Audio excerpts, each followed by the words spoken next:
All right, ladies and gentlemen, I have with me a special guest, a gentleman who's been with Waste Management and probably before Waste Management was Waste Management, what it's called now. We have a guy who's been a very, very consummate professional shop steward, a guy that I call a mentor, somebody who's kind of guided me and gave me the proper information. So one day, I decide if I want to be a shop steward, I may be following his footsteps. He's given me the seeds.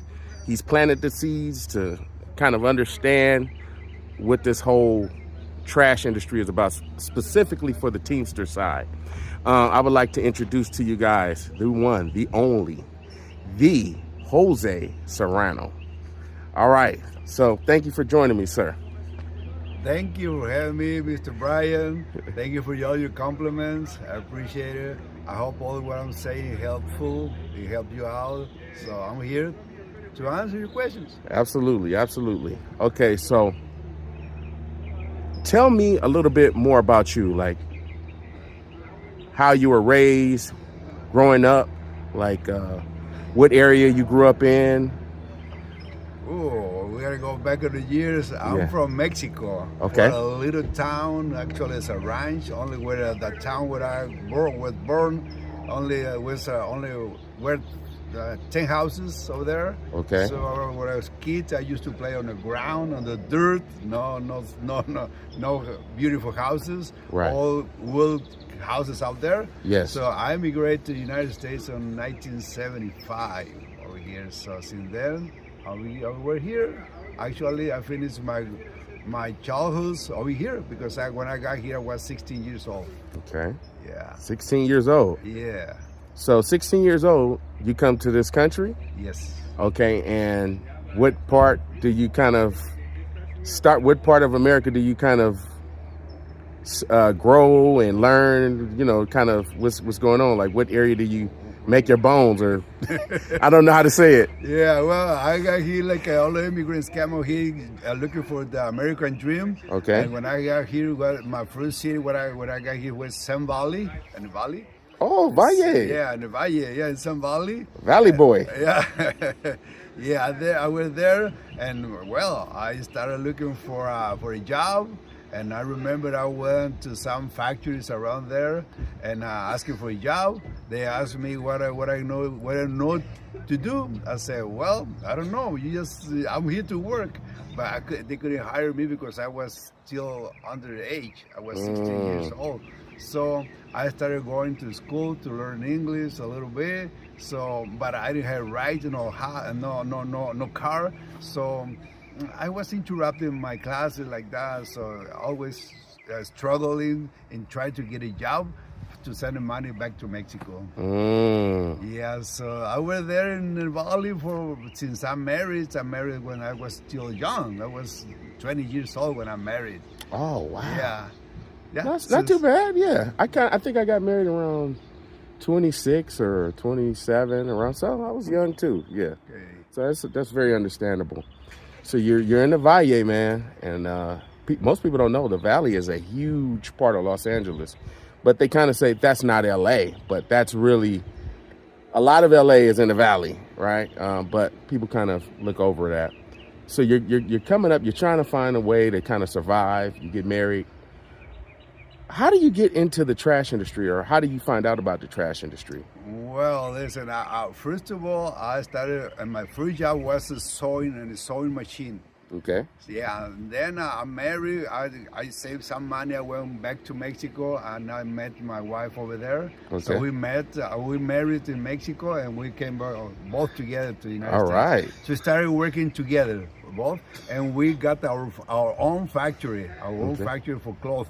So we didn't last too many years, or maybe a couple of years, and then we sold it out because the industry went down. We couldn't afford it, so we couldn't survive that situation those days. So we sold it, and then I went looking for something else, and then I went to school for mechanic.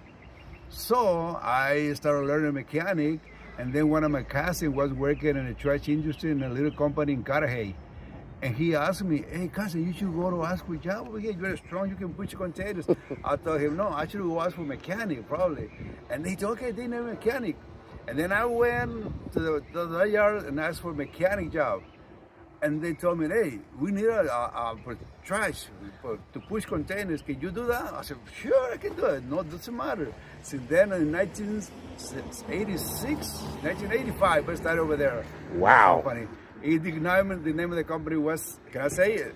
Yes. GSA System. And then they changed it to Layla.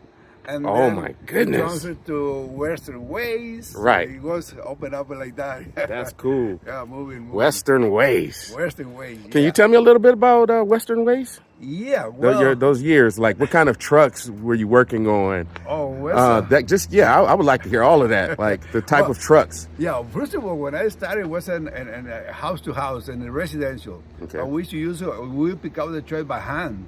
The truck we were driving in those days was a Chupac. We call it Chupac. It was like a side loader like that. Yeah. So then we will move to Western Ways, and then I started on the commercial line of business. So it was pretty good trucks over there. The only thing they have no buttons at all. All levers, everything for everything, for rear door, for packing, for everything, all levers. Yeah, but those levers were dangerous, weren't they? Yeah. And then something they get stuck over there. Yeah. They couldn't move it. And then they didn't have no AC at all. Oh. Can you imagine those days? In the Valle? No, we started over here where we are right now. Okay. I was about to say, if you were in the Valle with this type of engine, diesel engines, right? I'm pretty sure there was diesel back then. Diesel, those days, So diesel engine. Out here in these Southern California, the type of heat bombs that would happen in the summer, you guys were working with no AC. Couldn't survive it, but I already know. So, did you experiment with any other lines of business, or just strictly commercial? No, actually, I'm not a scout, roll-off.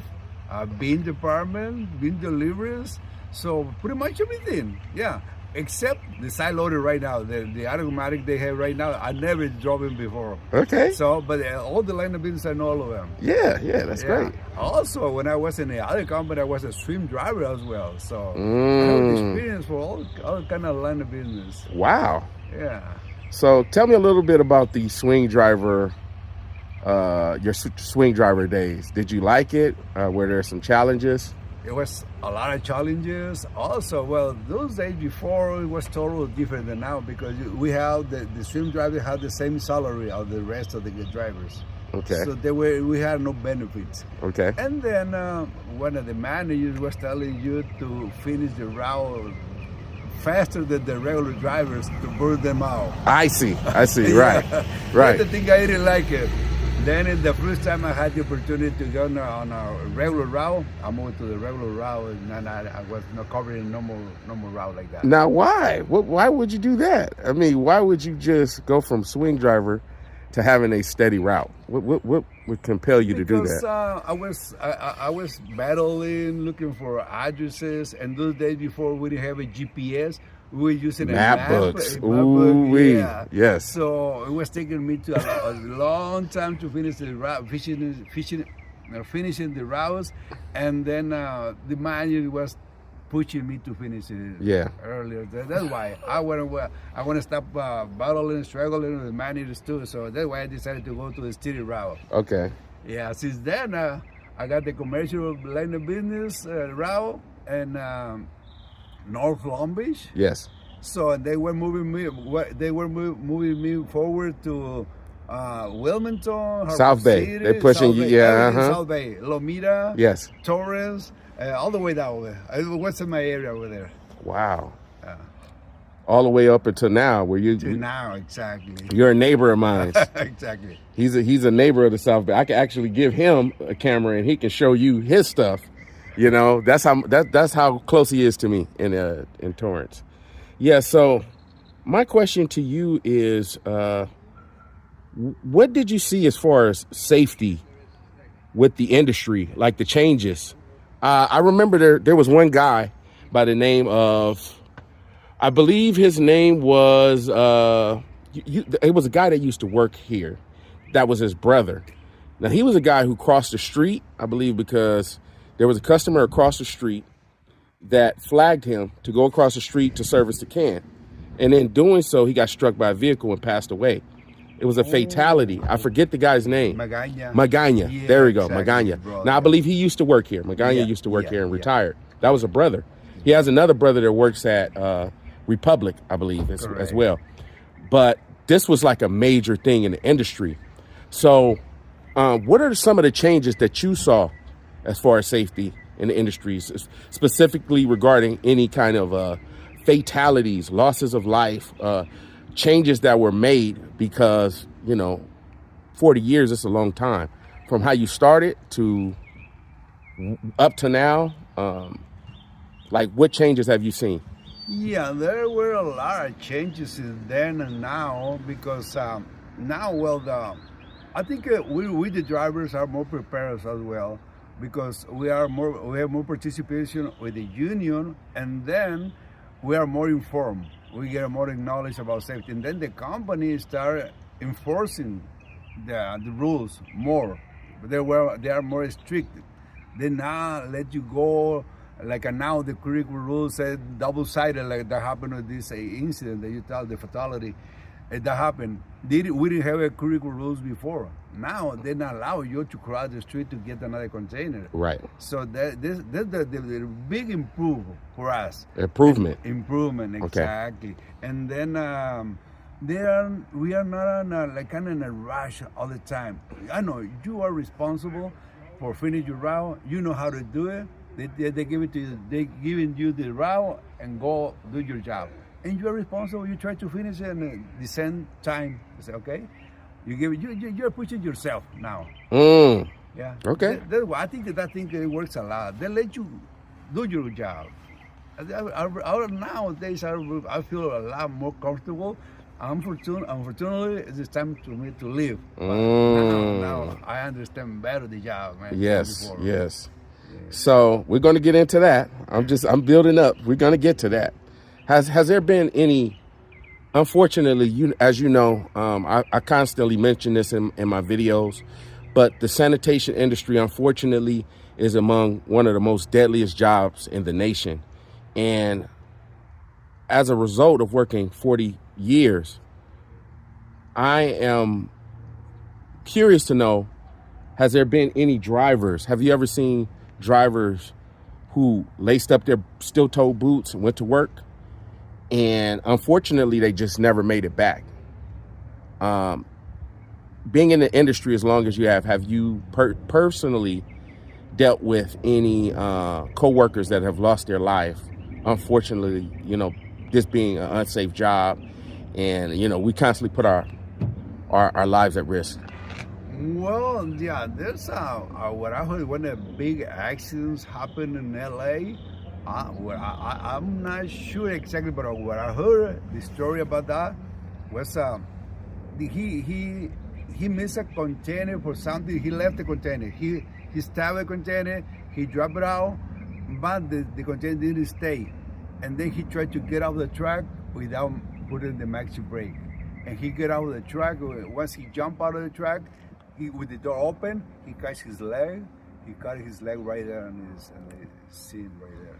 So that was the more horrible I heard of before. Wow. Yeah. Wow. Yeah. But other than that, probably a little more incidents because they strip it like that finger. Right. Yeah. But unfortunately, I never had a big accident either. That's no great. Injuries. That's great. No, That's great. Yeah. But what about, as far as the loss of life regarding like a driver has accidentally taken a life? Have you been in any situation where you've heard about that or seen about where a driver unfortunately has taken a life? No, fortunately, no. Oh, okay, that's not great. Yeah. Oh, that's great. That's great. That's great. Yes. That's good. So you're doing this job, and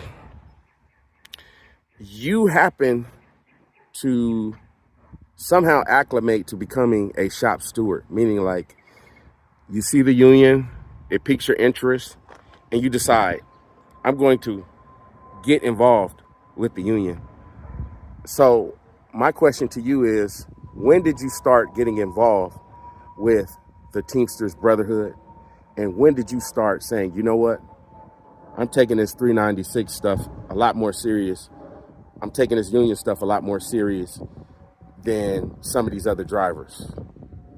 You know, the bottom line was because the pressure I was having, or the problem with my managers.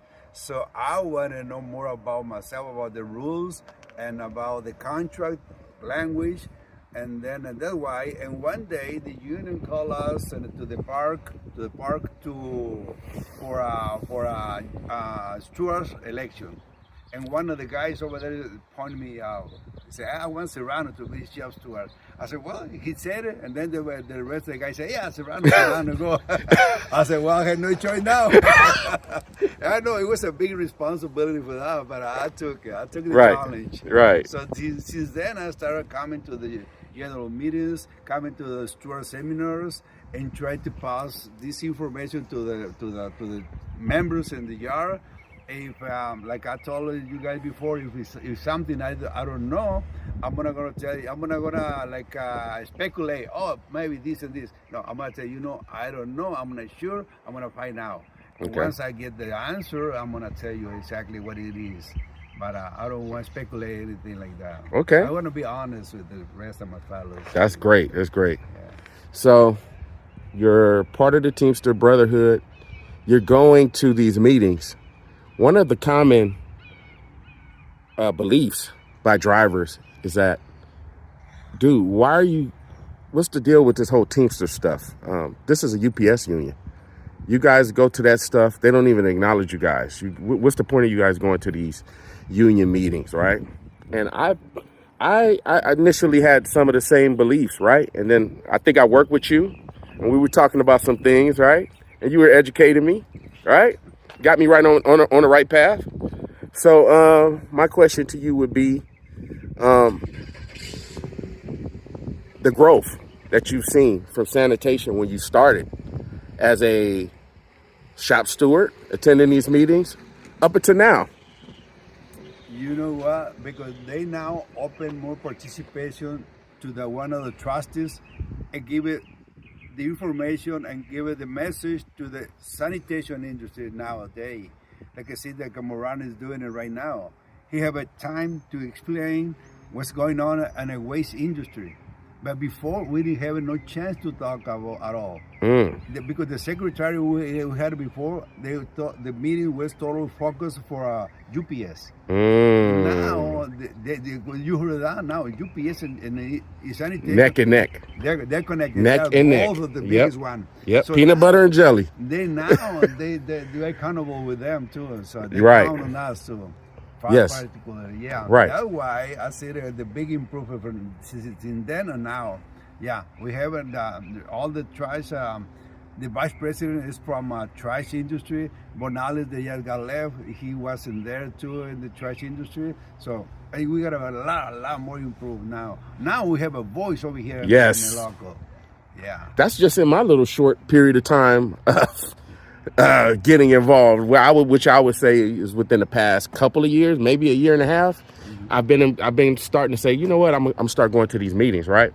But I've seen a difference. I've seen that, you know, and especially with the things that are going on, unfortunately, with the tariffs, and it's affecting certain industries that are dealing with packages, are dealing with shipping.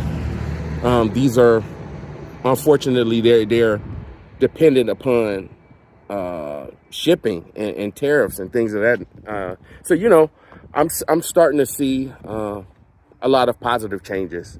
And it is not as centered with one group of workers as it is sanitation. It's like neck and neck, just like you say. So I felt like I had to add that in.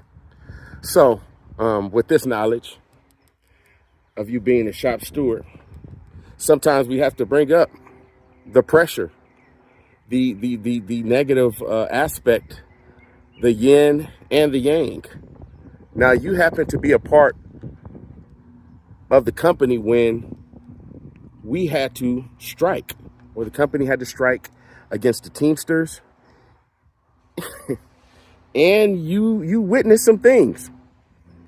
Now, Can you explain to me what was your thought process when you figured out that the union was going to go forward with the strike?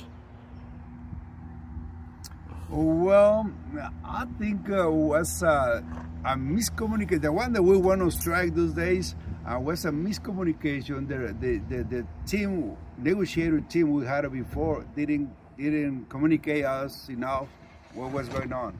Okay. So most of the guys, of the drivers, was they were total disagree with the strike. So, and they didn't call us for a strike all the time ahead. They just one day, they appear one day in the morning and say, we're on strike now. Yikes. So we had no choice. We got it to stop. So we were asking, demanding for explanation what's going on. They said, well, that's a legal strike. Let's wait over here. Someone for highest Teamster representative want to come. They want to explain it to us. We were there for 2 or 3 weeks like that. We just, man, so we were impatient. We want to jump the wall to go back to work like that. We were disconnected, all of us. So, right. So since then, we started getting more united. Okay. Getting more communication. But since some of the guys, some of the drivers or the members in the yard, they don't want to get involved. They don't care. They don't want to listen. Even if they go to the union rep over there in the yard, they ignore them. They just go by. They still to stop and say hi or good morning. They should stop just for any reason. Just say hi. All right. Yeah. And then, but see, we should take advantage of the opportunity we have to talk with the union. They are our advocates. They are advocating for us. We pay the dues for them to fight for us. So we need to demand them and demand the steward too. We get no salary, okay? So we are volunteers. Sometimes we get the rough stuff over there. Sometimes worse that we shouldn't hear it, because sometimes they ask, hey, the union don't do anything, the steward do anything over here. Well, what do you want me to do? You never ask me what to do. You ask me to help. If I refuse to do, and then you can complain. Otherwise, you say nothing, man, before you have anything to say. Well, I think there is a lack of understanding of the contract. It boils down to not having a clear understanding of the contract.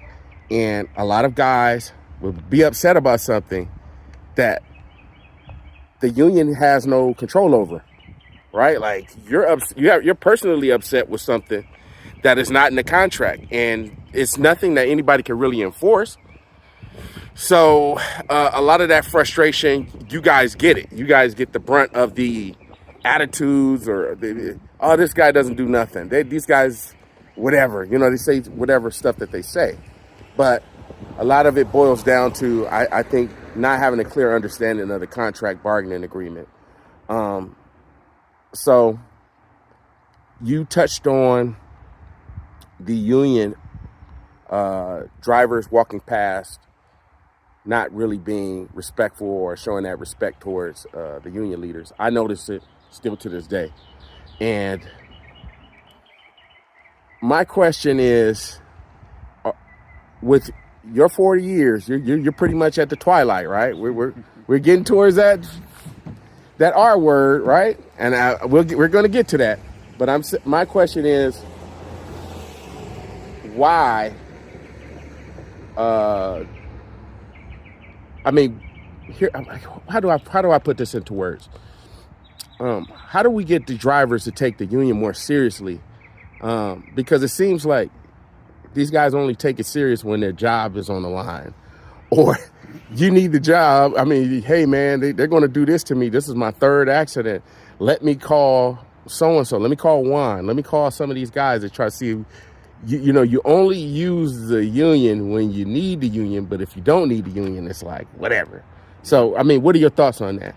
Yeah, well, this route was also a very difficult situation, because to make the guys understand how helpful is the union, and get involved and get informed, the union is sending a magazine, Teamster magazine, they deliver every month to your house. So open up, read it. They got come up with a lot of information, a lot of phone numbers right there, what to do. And then, but this guy looks like they ignore everything. They ignore him. Just ignore him. That's it. They started using the union when, like you said, when his job is in a borderline, just to lose it. Or when, like we said, like when the water's on your neck, and then yeah. And then You ain't got much room. Yeah, exactly. Yeah, exactly. Over there, they started looking for the union. Then what the hell is the union doing? Yep. No, even if they suspend you, you say, "Oh, they suspend you for 3 days. I'm not going to write a grievance." You still file a grievance. Right. Even there you if go. it's not your fault, whatever the reason is, file a grievance. Yeah. But you know what? I cannot be pushing the guys to do it because this thing is illegal also. The union say you cannot be like with a broom say, "Hey, do this." No, if they don't want to do it, don't push them. You just show them that you are willing to help them. So my addition to that is the president said today that, or was it the UPS guy who said the union is only as strong as its members. Oh yeah, Victor said that. Right? So I happen to believe the same thing. Union is only as strong as its members. The members aren't educated.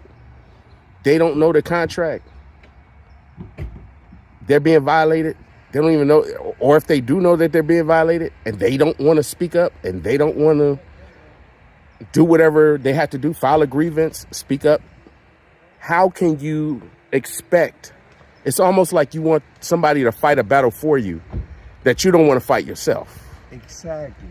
Yeah, but that's what happened. That's why before we didn't have a good representatives over here in the union hall, because the union guy, the guys from the trash industry never show up over here to these meetings to push them, because you wanna. A lot of guys said, "Oh, the union guys never come over here to the yard. The only day they come when they're the election, when they need our votes. But come over here, show up over here, tell them that you're interested in what they're informing, what they're saying." And then that's the reason. You got to show your face. Let some of the people see your face. And then when this guy here, how many trash guys are over here? And they see a bunch of raise hands. And, oh, beautiful. He feels happy. Say, okay, this guy finally understanding and attending these meetings over here. We have to bring up the sanitation issues now. Yeah, exactly. Yeah, exactly. That's the thing that the union makes it stronger with the members when they show up. Like they show the interest to the people. Okay. Mm-hmm. So with that being said, I'm going to segue into something that I saw with this last contract that I've never seen. My entire time being in the industry, which is not that long, I guess 2005, right? Mm-hmm. 2005 up until now, this last contract is the first time that I've seen a pension plan where we actually get pension contributions, pretty much 40 hours a week, right? And so many hours a year.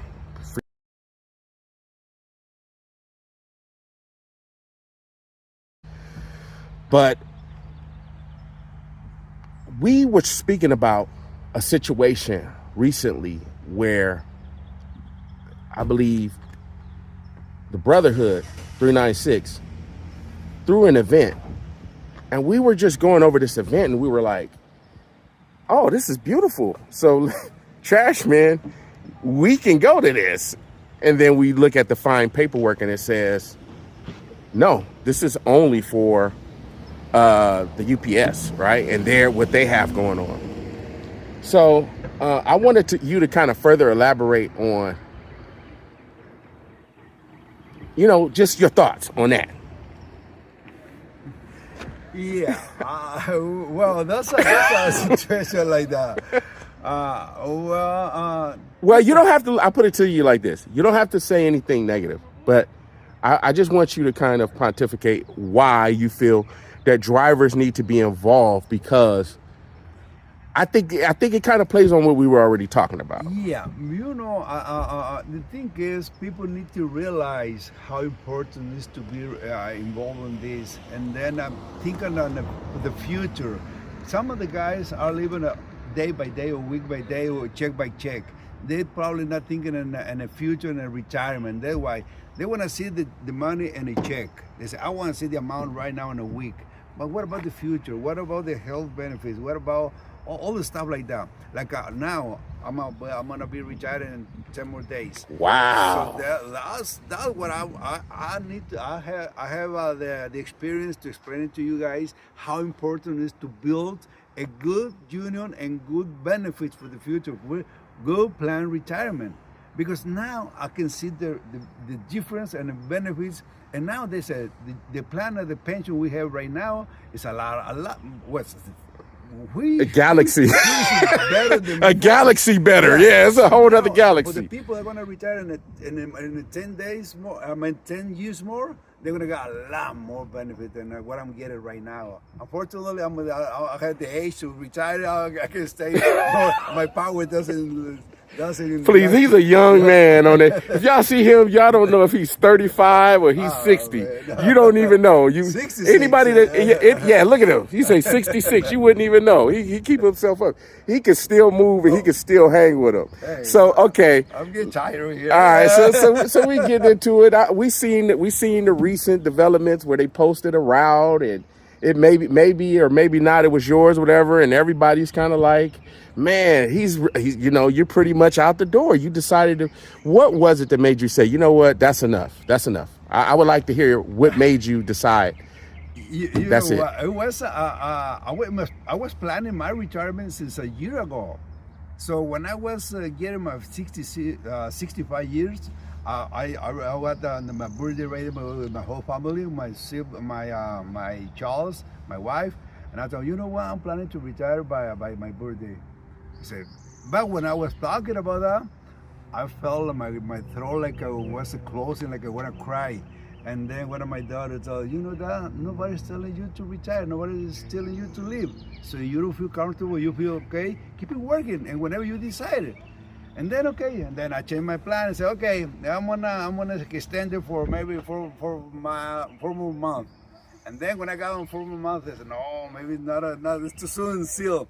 And then since then I started planning. And then when I got my this year and a new year, I said, now I'm fully convinced that I'm gonna retire by my birthday on March. So when I was there on March, I said, man, I think it's too short still. So I'm gonna stay there for 2 more months. And then finally I went to the Social Security, I got all the information, how much I'm gonna get, and then the union over here. And then I said, well, no, we can survive. And my wife and I told my wife, she retired too, so hey, we can make it. And then we decided. Now, since then, the 2 months till now, I feel so excited. You know, my feelings are like the days when I was getting married, like that. So excited. I'm just waiting for the day, for the last day. It's the way. Wow. I want to just tell you, congratulations. Thank you. I was just in there with you, and unfortunately, this is going to be the last meeting for quite some time. They take the summer months off. And I was curious to know, I'm like, are they going to call your name? Because, towards the end, they do the retirements. So, they called your name, and I'm like, wow, dude. If I would have known, I would have had the camera ready. I got a little bit of footage. You guys are going to see it later on. But it's all I can tell you is it's a phenomenal feat to make it to retirement in this industry. As you know, every day we come by situations that, like, you can have an accident almost every stop, right? And to make it in this industry, as long as you've made it, as safe as you've conducted yourself as a driver, congratulations. And I wish you a very, very happy retirement with you and your family. And may your years after trash be longer than the years that you worked. Thank you. You know what my family told me, your new area is like a gold area now. Just enjoy it, yeah. So I say, absolutely. They're convinced, my family, my siblings already know. They congratulate me, say, hey, finally you work a lot already, you deserve this time. So congratulations. And now I'm gonna tell you, you didn't ask me, but I start feeling like sad like that when most of the guys in the yard ask me, and everybody know already. All the Yes. commercial. You told me don't say nothing. I didn't say nothing. So y'all ain't heard it from Papita. Everybody knows already. Yeah. Hey, Serrano, how do you feel, man? Hey, what are you gonna do after you retire? The next day when you get up, what are you gonna do? Just look at you're gonna have nothing to do. Man, I have plans already. You got plenty of things you could do. Plans already. Plenty of things you could do. You could wake up in the morning, go on a walk at the park. Yeah. You could do whatever you want to do. Absolutely. It's a life that's much more peaceful. My watch and no Yes. time. I want to be out of clock. That's right. That's the way you're supposed to do it. Yeah. Now we're gonna close this thing out. I know that you're a busy man. You got time to spend with your family. But I have my last question to you is what advice would you give to me? What advice would you give to somebody out there that is young and they kind of like, they need some advice for somebody that has your type of wisdom and years of experience? Thank you for your compliments. You know what? My first advice is to be honest. Honesty is the bottom line. Be honest for everything what you do. Always respect your supervisors. You can trust on them. You can tell them what you think you had to tell them. Don't go further than what you had to tell them. Yes, don't think that they are your friends. You can talk nice to them, but don't go too much at your personal things. Just report whatever it is, and then always report everything what you do. And then in your life, always have a goal. Always have a goal. Never leave your goals. You can change your plans to reach the goal, but never leave the goal. And once you reach your goal, you can change another one. You can get another one. Start you can start all over again. And that's my own experiences since I started in this industry. Since I started working, I started with goals. That's why I'm prepared to retire. Wow. Yeah. Well, like I said, thank you for your time, Mr. Serrano. It's been a pleasure. If you made it this far, guys, like, comment, subscribe, and check Papita out. And thank you, Mr. Serrano. Thank you very much. All right. Appreciate it, man. All right. Peace.